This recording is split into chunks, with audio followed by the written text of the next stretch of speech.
영양제 먹고 건강해지려 했는데 오히려 죽음을 부를 수도 있습니다. 안녕하세요. 저는 66세 내과 전문의 오경식입니다. 병원과 보건소에서 35년간 수많은 노년 환자들을 진료하며 건강보조식품 부작용 사례를 수백 건 이상 다뤄왔습니다. 그런데 최근 들어 심장 두근거림, 간 수치 이상 등 정체 모를 증상으로 병원 찾는 분들 대부분 특정 영양제를 매일 드시고 계셨습니다. 그대로 두면 간 기능 저하나 약물 상호작용으로 심각한 건강 손실로 이어질 수 있습니다. 혹시 여러분도 좋다는 말에 무심코 영양제를 챙기고 계시진 않으신가요? 지금부터 절대 먹지 말아야 할 영양제 5가지, 그리고 부작용 없이 섭취하는 안전한 기준까지 순서대로 알려드리겠습니다. 오늘 당장 바꿔야 할 습관부터 안내해 드릴게요. 이런 중요한 이야기를 편안히 만나보실 수 있도록 지금 바로 구독과 좋아요를 꾹 눌러주세요. 여러분의 작은 클릭이 더 많은 분들에게 이 유익한 정보를 전하는 데 큰 힘이 됩니다. 선생님, 저 그냥 비타민 좀 챙겨 먹은 것뿐인데요. 이 말을 마지막으로 입원하신 70대 여성 환자분이 계셨습니다. 식욕이 떨어지고 피로감이 심해 병원에 오셨는데 검사 결과는 비타민 A 과잉으로 인한 간 기능 저하였습니다.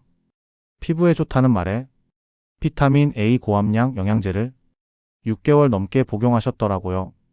그분은 평소 술도 안 드시고 간 수치에 아무 문제도 없던 분이었어요. 하지만 아무리 좋은 것도 과하면 독이 됩니다. 특히 지용성 비타민은 몸속에 쌓이기 때문입니다. 문제는 많은 분들이 이 사실을 잘 모르신다는 거죠. 우리는 흔히 비타민은 건강에 좋다, 많이 먹어도 괜찮다고 생각합니다. 특히 눈 건강, 피부 건강에 좋다는 말에 레티놀 즉 비타민어가 포함된 제품을 선택하는 경우가 많습니다. 게다가 종합 비타민, 오메가3, 루테인, 피부 보조제까지 동시에 복용하시는 분들도 계시죠. 이 모든 제품에 비타민어가 중복되어 들어가 있는 경우 과다 복용은 순식간에 일어납니다. 실제로 비타민어를 지나치게 섭취하면 몸의 여러 증상이 나타날 수 있습니다. 두통, 구토, 어지럼증, 피부 건조, 탈모뿐 아니라 뼈 통증, 간 비대 심하면 강경변 초기 증상까지도 보입니다. 무엇보다 간은 통증을 잘 느끼지 못합니다.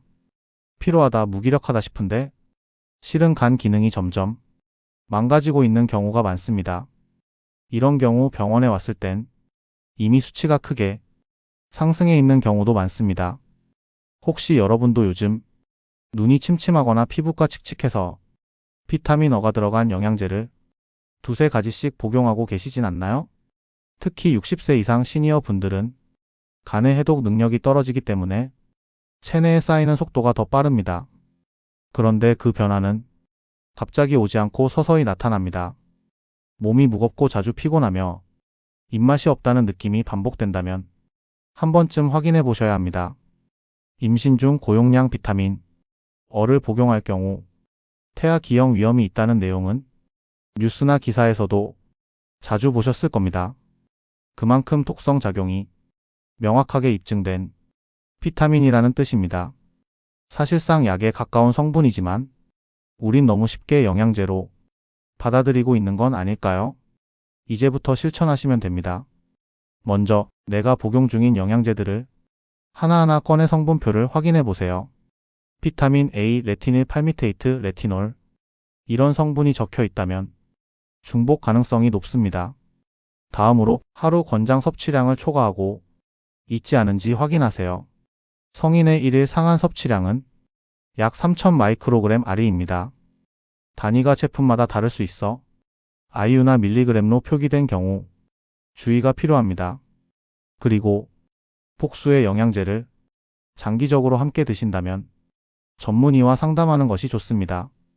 피부가 좋아지기 위해 드신 영양제가 간을 망가뜨릴 수 있고 눈을 보호하기 위해 선택한 영양제가 시야를 흐리게 할 수도 있습니다. 하지만 너무 겁내실 필요는 없습니다. 지금부터라도 확인하고 조절하시면 충분히 돌이킬 수 있습니다. 우리 몸은 스스로 회복할 수 있는 힘이 있습니다. 그 힘을 되살리는 첫걸음은 내가 무심코 먹고 있는 영양제 하나를 바르게 이해하는 것입니다. 건강을 위한 선택이 내 몸을 해치는 일이 되지 않도록 지금 조용히 서랍을 한번 열어보시는 건 어떨까요? 하나씩 점검해보고 가족과 함께 조심할 것들을 나누다 보면 우리가 지킬 수 있는 것이 더 많아질 겁니다. 그렇게 한 발짝씩 조심스럽게 건강을 되돌려가는 여정. 지금 여기서부터 시작해보셔도 괜찮습니다. 요즘 다리가 자주 저려서 칼슘을 꼭 챙겨 먹고 있어요. 이런 말씀 주변에서 한 번쯤 들어보셨을 겁니다. 특히 나이가 들수록 뼈가 약해졌다, 골다공증이 걱정된다 하며 칼슘제를 챙기시는 분들이 많습니다. 저 역시 그런 환자분들을 30년 넘게 진료해 왔고요. 그런데 어느 날 자꾸 가슴이 답답하고 어지럽다며 병원을 찾은 한 60대 남성분이 계셨습니다. 심전도 검사 결과 심장혈관이 조금씩 굳어가고 있었습니다. 간단한 원인일 줄 알았던 증상이었지만 알고 보니 문제는 칼슘 보충제였습니다. 뼈 건강을 지키려고 먹은 칼슘이 오히려 심장을 위협하고 있었던 겁니다. 많은 분들이 모르고 계시지만 칼슘은 복용 방법을 잘못하면 혈관이나 심장의 석회화 현상을 유발할 수 있습니다. 몸에 필요한 영양소임은 분명하지만 문제는 그 흡수 방식과 양입니다. 몸은 한 번에 많은 양의 칼슘을 흡수하지 못합니다. 1회 500mg을 넘어서면 흡수율이 뚝 떨어지고 남은 칼슘은 혈관 속에 남거나 신장으로 흘러가 결석을 만들기도 합니다. 칼슘을 장기간 과다 복용할 경우 심혈관 질환의 위험이 높아질 수 있다는 연구도 있습니다. 게다가 칼슘은 우유, 멸치, 두부 같은 음식에도 충분히 들어있기 때문에 식사와 영양제를 함께 챙기는 분들은 무의식 중에 과잉 섭취를 하게 됩니다. 더 무서운 건 칼슘이 혈관벽에 붙기 시작해도 몸에서 특별한 이상 신호를 금방 보내지 않는다는 점입니다. 숨이 차고 피곤하고 가슴이 조이듯 답답한 느낌. 그런데도 사람들은 그저 나이 탓이겠지 하고 넘깁니다. 신장 결석도 마찬가지입니다. 물을 많이 마셔도 자꾸 옆구리가 아프다면 한 번쯤 칼슘 섭취량을 확인해 보시는 게 좋습니다. 그럼에도 불구하고 칼슘은 반드시 필요한 영양소입니다.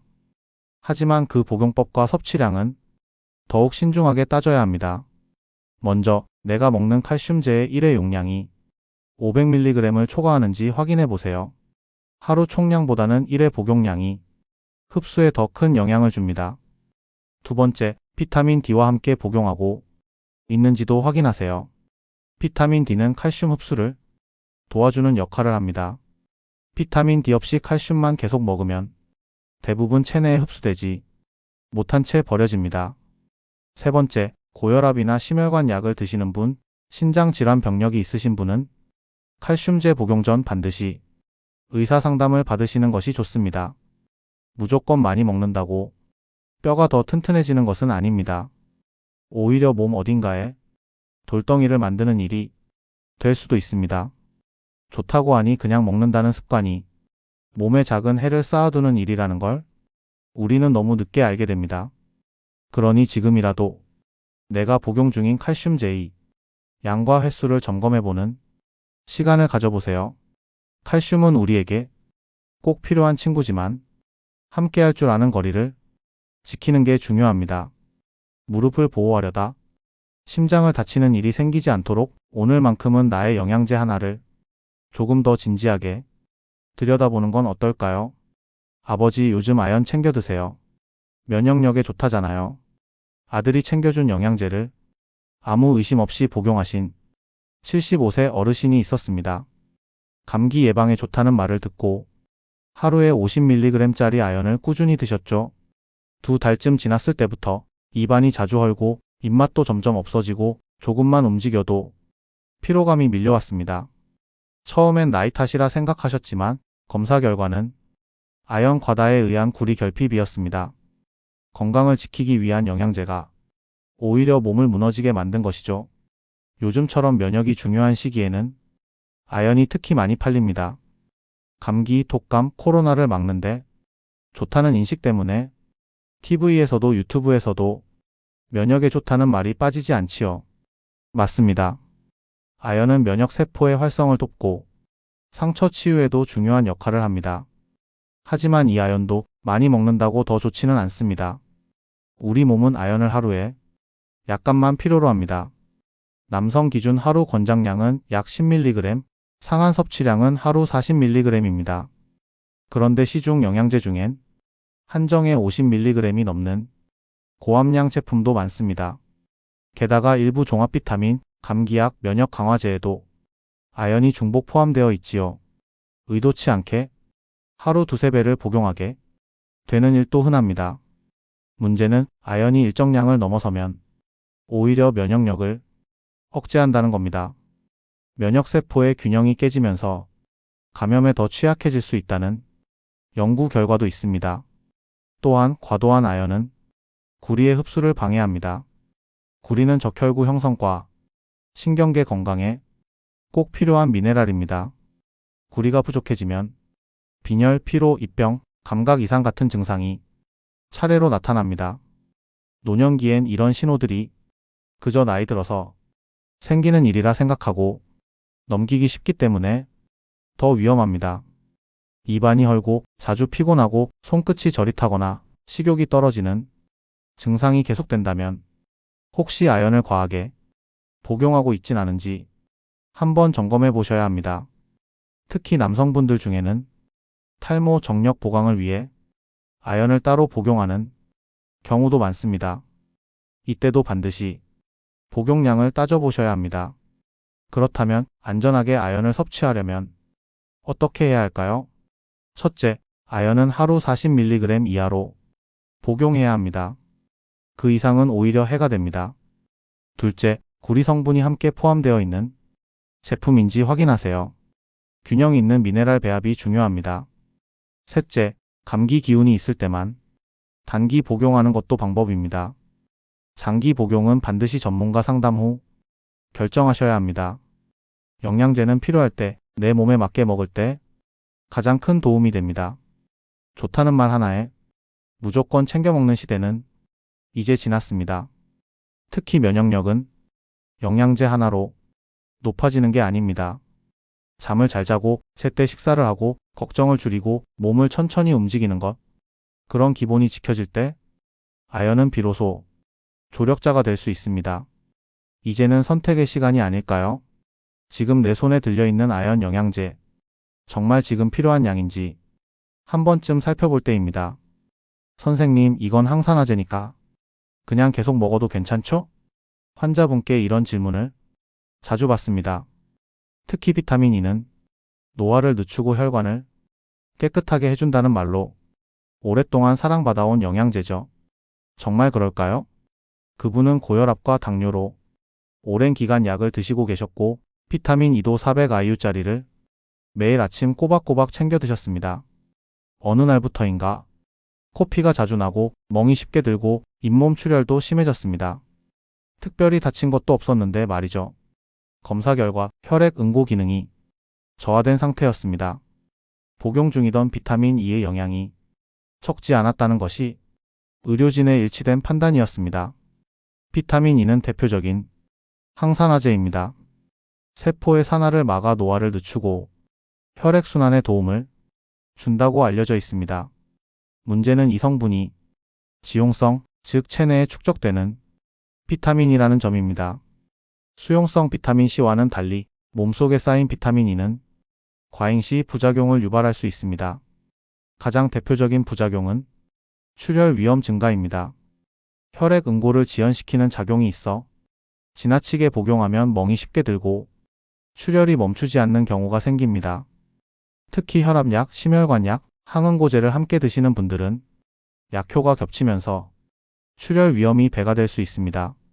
세계보건기구나 미국 심장학회에서는 비타민 E 고함량 복용이 오히려 심장마비 위험을 높일 수 있다는 경고도 내놓은 바 있습니다. 게다가 건강기능식품 외에도 일부 기능성 음료, 피부 보조제, 종합 비타민 등 여러 제품에 함께 포함되어 있기 때문에 본인도 모르게 과다 복용하는 경우가 많습니다. 이쯤 되면 비타민 E는 단순한 영양제가 아니라 복용에 주의가 필요한 의학적 성격이 강한 성분이라 할 수 있습니다. 그렇다면 안전하게 비타민 E를 섭취하려면 어떻게 해야 할까요? 첫째, 400IU 이상의 고함량 제품은 주의하세요. 특별한 의학적 이유가 없다면 권장량 이하로 섭취하는 것이 바람직합니다. 둘째, 혈액응고 관련 약을 복용 중인 분은 반드시 의사와 상의 후 복용 여부를 결정해야 합니다.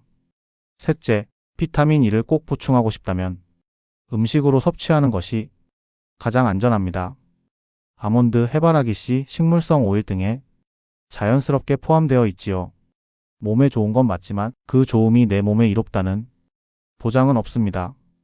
특히 약과 함께 작용할 때는 그 효과가 어떻게 나타날지 예측하기 어렵기 때문입니다.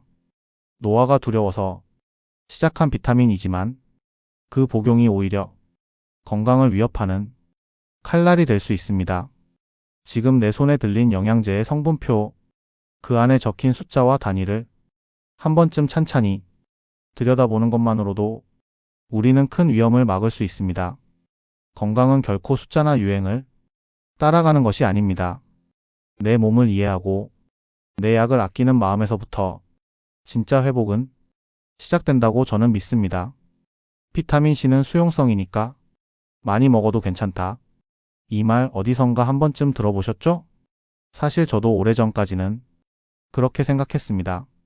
몸에 좋고 넘치면 소변으로 나간다니 그리 위험할 게 없다고 여겼습니다. 하지만 병원 현장에서 본 건 달랐습니다. 40대 여성분이었습니다. 평소 피로감이 심하다고 해서 지인의 추천으로 비타민C를 하루 6000mg씩 복용하고 있었죠. 한 알에 2000mg짜리 영양제를 하루에 3번 나눠 드셨다더군요. 2달쯤 지났을 때 속쓰림과 설사, 소변의 잔여감으로 병원을 찾으셨습니다. 검사 결과 신장에 결석이 자라고 있었습니다. 게다가 위 점막도 많이 약해져 있었죠. 비타민C는 물론 우리 몸에 꼭 필요한 영양소입니다. 면역 기능을 돕고 피부를 밝게 해주며 항산화 작용도 탁월하지요. 하지만 요즘은 메가도스라 하여 1일 권장량보다 수십 배 많은 양을 복용하는 유행이 인터넷과 유튜브를 통해 빠르게 퍼지고 있습니다. 문제는 그렇게 많이 먹는다고 몸에 더 좋다는 근거가 부족하다는 점입니다. 세계보건기구나 미국 국립보건원에서도 성인 남녀의 비타민C 권장량은 하루 75에서 90mg, 상한 섭취량은 2000mg으로 제한하고 있습니다. 즉, 그 이상은 안전하다고 볼 수 없다는 이야기입니다. 고용량 비타민C의 대표적인 부작용은 위장장애입니다. 속이 쓰리고 메스꺼움이 생기며 지속되면 위염이나 위궤양으로도 이어질 수 있습니다. 또 하나, 가장 흔한 문제가 바로 신장결석입니다. 비타민C는 대사 과정에서 옥살산이라는 물질로 바뀌는데 이 성분이 칼슘과 만나면 칼슘 옥살레이트라는 단단한 결정체를 만듭니다. 그게 바로 신장결석의 주된 성분이지요. 특히 물을 충분히 마시지 않는 상태에서 고용량 비타민C를 복용하면 이 결정이 몸속에 쌓이기 쉬워집니다. 더불어 일부 연구에 따르면 장기적으로 고용량 비타민C를 섭취할 경우 산화 스트레스를 오히려 증가시켜 노화와 염증 반응을 촉진할 수 있다는 우려도 제기되고 있습니다. 비타민C는 수용성이라 과잉 복용 시 배출되기도 하지만 매번 그렇게 안전하게 배출되는 건 아닙니다. 개인차가 크고 나이가 들수록 대사 기능도 떨어지기 때문입니다. 그렇다면 어떻게 복용해야 비타민C를 건강하게 챙길 수 있을까요? 첫째, 1일 총 섭취량은 2000mg을 넘지 않는 게 좋습니다. 식사를 포함해 계산하시는 걸 추천드립니다. 둘째, 한 번에 많은 양을 먹기보다는 작은 양을 나누어 섭취하는 것이 흡수에 유리합니다. 셋째, 위장장애나 신장질환 이력이 있으신 분은 장기 복용 전 반드시 의사와 상담하시길 바랍니다. 그리고 무엇보다 중요한 건 비타민C는 음식으로도 충분히 섭취할 수 있다는 점입니다. 귤, 딸기, 키위, 브로콜리, 파프리카 이런 자연의 음식들이 몸에 부담 없이 필요한 영양을 공급해 줍니다. 건강을 지키는 일이 어렵고 복잡한 계산이 되어선 안 됩니다. 우리가 해야 할 건 너무 많지도 적지도 않게 딱 몸이 필요로 하는 만큼을 채워주는 일입니다. 누군가에게 좋다는 이야기가 내 몸에도 똑같이 적용되는 건 아닙니다. 비타민C 역시 마찬가지입니다. 당신의 하루는 소중하니까요. 몸이 괜찮다고 느껴질 때일수록 그 안에서 벌어지고 있는 작은 변화를 조심스럽게 들여다볼 필요가 있습니다. 요즘 깜빡깜빡해서 뇌에 좋다는 거 하나 사봤어요. 이런 말씀 시니어 분들 사이에서 이젠 너무 흔하게 들리는 말이 되었습니다. 기억력 감퇴, 집중력 저하, 낯선 사람 이름이 잘 떠오르지 않는 불안함, 누구나 겪는 자연스러운 노화의 과정이지만 그걸 조금이라도 늦추고 싶은 마음은 너무나 당연하지요. 그래서인지 기억력에 좋다, 두뇌 활동을 돕는다는 문구가 붙은 영양제들이 유독 잘 팔립니다. 특히 바코파, 빈포세틴, 시티콜린 이런 생소한 성분들이 들어간 제품들 말입니다. 그런데 여기서 꼭 아셔야 할 사실이 있습니다. 이 성분들 한국에서는 건강기능식품으로 사용이 금지돼 있습니다. 즉, 식약처가 안전성을 인정하지 않아 국내 정식 건강보조제로 판매가 불가능한 성분들이죠. 그런데도 해외 직구나 인터넷 광고를 통해 쉽게 구매하실 수 있는 상황입니다. 문제는 이 성분들이 뇌 건강에 반드시 도움이 되는 것이 아니며 잘못 복용할 경우 심각한 부작용이 발생할 수 있다는 겁니다. 예를 들어 빈포세틴은 혈관 확장 작용을 하여 어지럼증, 저혈압, 심한 경우 실신까지 유발할 수 있습니다. 파코파는 일부 동물 실험에서 태아 발달 이상의 가능성이 제기되었고 사람에 따라 두통, 불면, 속 불편 등의 증상을 보인 사례도 있습니다. 시티콜린 역시 약물로는 사용되지만 일반인이 복용할 경우 신경 흥분, 안절부절함, 가슴 두근거림 등의 반응이 보고된 바 있습니다. 더 무서운 건 이런 부작용들이 뇌를 위한 영양제라는 기대감에 가려져 초기에는 제대로 감지되지 않는다는 점입니다. 요즘 잠이 안 와. 가슴이 좀 뛰는 것 같아. 머리가 맑긴 한데 좀 예민해졌어. 이런 이야기들이 사실은 영양제의 작용 때문일 수도 있는 것이죠. 노년기의 뇌는 신경계 반응이 섬세하고 자율신경이 쉽게 불안정해집니다. 그 위에 강한 작용을 가진 성분을 무분별하게 투입하면 오히려 더 빠른 기능 저하를 초래할 수 있습니다. 뇌는 회복이 느린 장기입니다. 한번 손상되면 되돌리기 어렵습니다. 그래서 더더욱 확인되지 않은 보충제는 피하셔야 합니다. 첫째, 해외 직구 제품이라면 성분표에 낯선 이름이 들어있는지 확인해 보세요. 파코파, 빈포세틴, 시티콜린 이 세 가지가 대표적입니다. 둘째, 제품 라벨에 두뇌 활성, 집중력 강화, 신경 전도율 향상이라는 표현이 있다면 한 번 더 의심해 보시는 게 좋습니다. 셋째, 뇌 건강이 걱정된다면 영양제가 아니라 생활 습관을 먼저 조정하는 것이 우선입니다. 충분한 수면, 적절한 걷기, 사회적 교류, 그리고 새로운 자극. 이 네 가지는 약보다 더 효과적인 두뇌 회복 전략입니다. 물론 기억력 저하가 걱정되는 시기엔 뭔가라도 해보고 싶은 마음이 듭니다. 하지만 무턱대고 먹는 영양제가 오히려 뇌의 균형을 무너뜨릴 수 있다는 사실, 그걸 안다면 우리는 조금 더 신중해질 수 있습니다. 노화는 막을 수 없어도 그 속도를 늦추는 방법은 분명히 존재합니다. 그 방법은 무엇을 더 먹느냐가 아니라 무엇을 덜 먹고 어떻게 살아가느냐에 달려 있다고 저는 믿습니다. 홍삼이 몸에 좋다는데 약과 같이 먹어도 괜찮겠죠? 이 질문을 받으면 저는 늘 조심스럽게 되묻습니다. 드시는 약이 어떤 종류인지 혹시 알고 계세요? 그만큼 홍삼은 생각보다 많은 약과 서로 영향을 주고받을 수 있는 민감한 보충제입니다. 홍삼은 오랜 세월 동안 우리 식탁과 약장에 함께해온 재료입니다. 기력 보충, 면역 증진, 혈액순환 개선. 수많은 이점이 소개되어 왔고 그 효과를 체감하신 분도 많지요. 그런데도 의학적으로 보면 홍삼은 단순한 식품이 아니라 인삼사포닌이라는 생리활성 물질이 포함된 강력한 성분입니다. 이 성분은 체내 여러 대사작용에 영향을 미칠 수 있으며 특히 약물과 병용할 경우 그 작용이 예상과 다르게 나타날 수 있습니다. 가장 잘 알려진 예가 항응고제, 즉 혈액을 묽게 하는 약과의 상호작용입니다. 와파린, 클로피도그렐 등과 홍삼을 함께 복용할 경우 혈액이 지나치게 묽어져 잇몸 출혈, 멍, 심하면 뇌출혈 위험까지 높아질 수 있습니다. 또한 홍삼은 혈당을 낮추는 작용도 일부 가지고 있어 당뇨약을 복용 중인 분들에게는 저혈당 반응을 일으킬 수 있습니다. 고혈압 약을 드시는 분이라면 홍삼의 혈압 조절 기능이 약효와 충돌하면서 예측 불가능한 혈압 변동을 유발할 수도 있습니다. 실제로 병원에서는 약을 꾸준히 잘 복용해 왔는데 최근 갑자기 수치가 이상해졌다는 환자분들을 자주 만납니다. 그 원인을 추적해보면 최근 홍삼이나 건강즙, 약용 식물 등을 새로 복용한 경우가 많습니다. 홍삼 자체가 나쁘다는 말이 아닙니다.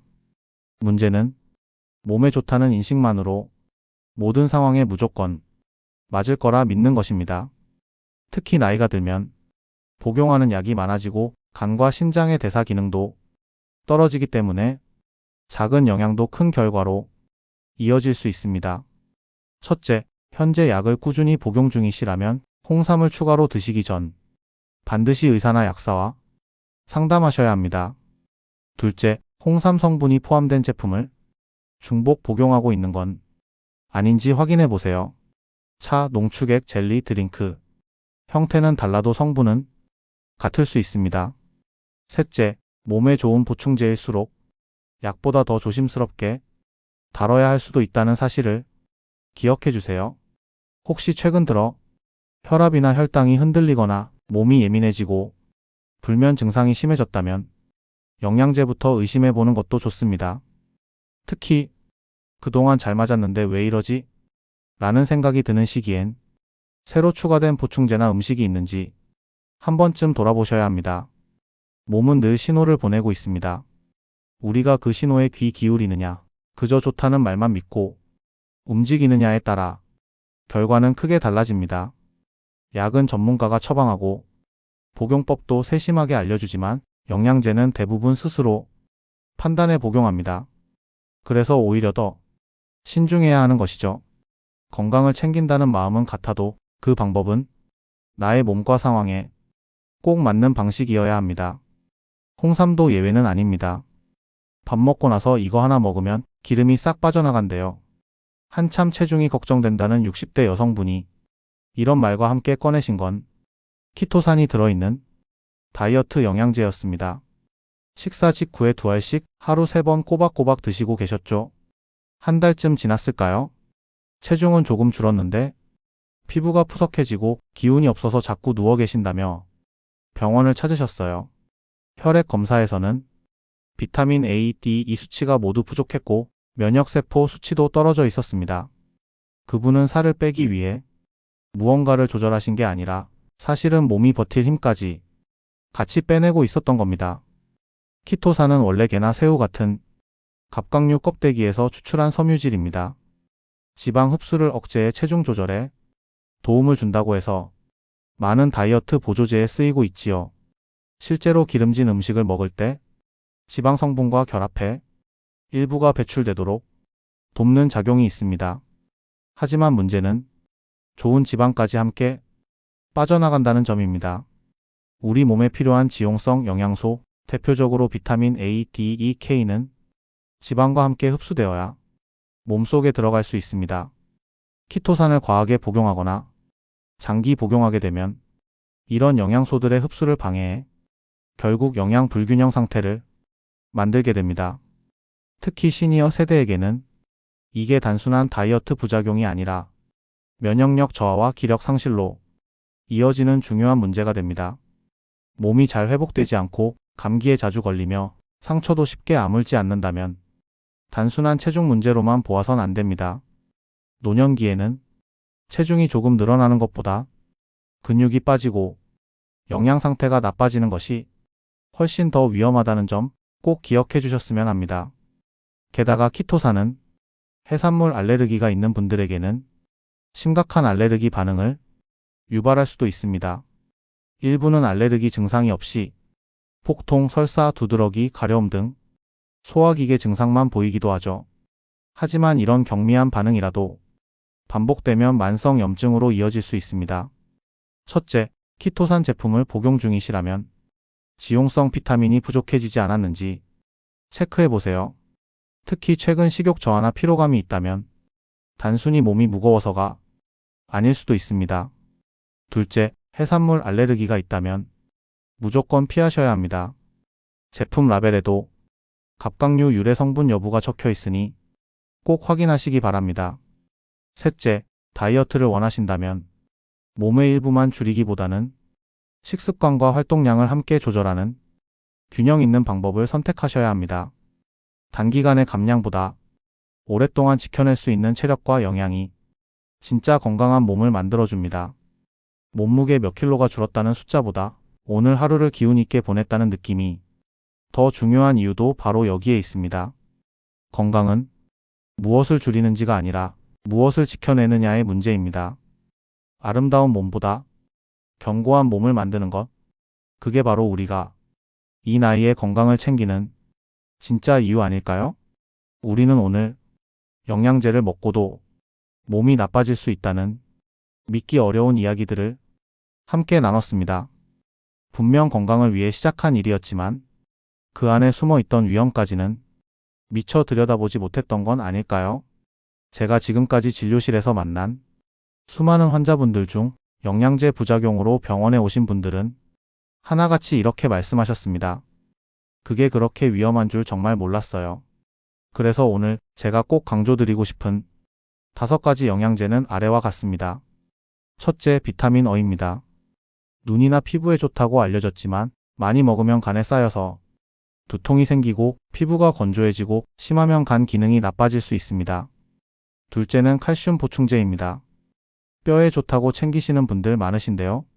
한 번에 너무 많이 먹으면 오히려 심장혈관이 딱딱해지거나 신장결석이 생길 수 있습니다.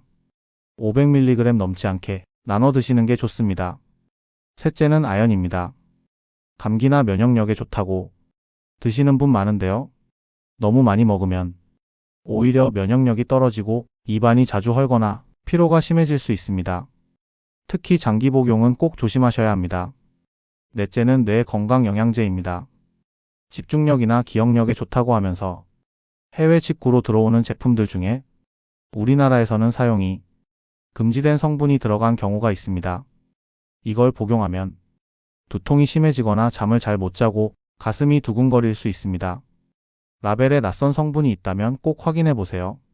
다섯째는 홍삼입니다. 건강에 좋다고 많이들 드시지만 약을 함께 드시는 분들에겐 위험할 수 있습니다. 혈압약이나 당뇨약, 혈액 묽게 하는 약과 홍삼을 같이 드시면 출혈이 멈추지 않거나 혈당이 너무 떨어질 수 있습니다.